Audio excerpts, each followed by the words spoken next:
Sa hirap at ginhawa. Hi guys! Good morning! For today's Reels, tara, isasama namin kayo dito sa Louis Vuitton shop in Paris. Bitaw ay karon exclusive lang sa mga Bisaya. Growing up, no, wagi ko kailan yung mga brand ng mga Louis Vuitton, mga Chanel, unsa na kay uyabot ra man good in town. Pero kanila ging spoiled brata noon niya na spoiled pa gyud ta ni Lord. Gipa flight attendant man hinuon tanawa may angay. Kinsa man gyud magtuon na I'm not the prettiest, I'm not the tallest in my batch man. So anyways, kaning ma-FA ka guys, no, it will open up a whole new world. Ibang level din talaga. During my first 2 years as FA, ingon jud ko sa akong kagalingon, ay di ko magpalit-palit na ng mga bagay ngon ana. Kamahal man ay. Pero lisod gyud magsalita ng patapos, no. Aguro in my 3rd year, 1A, nagsugod na. So my first purchase was in 2010. Di gyud ko makalimot kay memorable kayo. Nagsabot pa gyud mi sa akong amiga, batchmate na ako na Bisaya po na si Zara. Hi Zar. So we bought a Neverfull medium-sized damier. Anyway, the whole point of this video is to show you a social experiment. Tanawa guys, sa kadaghang customers isa ta sa natagaan og VIP treatment. Tanawa, not everybody get a chance na pasakon dali sa 2nd floor, and as you can see na ay artist, ayan o, nagpaint siya sa bag.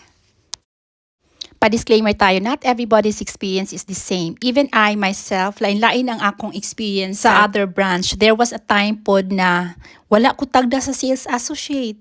Atong time, wala man ko to sa plano niya kay naagian man, so nisulod na lang ko. Feeling na ako dugyot ko atong mga orasa, mo nang wala ko tagda.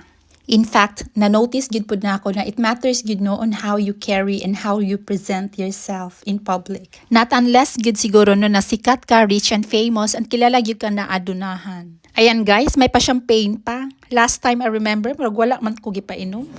Pati mga bata, may drinks. And speaking of drinks, times sa murag na-distract gid ko aning bottle bag.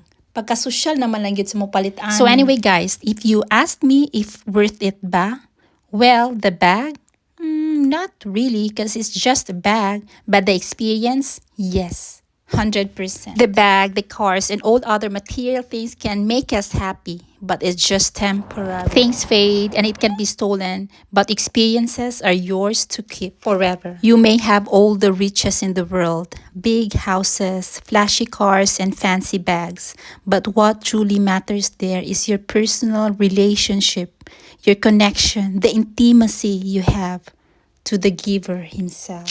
So worth it nga ba? Depende sa'yo. If gusto mo, bakit hindi? Especially if you can, why not? For me, masaya ako. I'm so grateful na na-experience natin yung mga bagay na ganito. Nakabili tayo ng mga ganyang bag.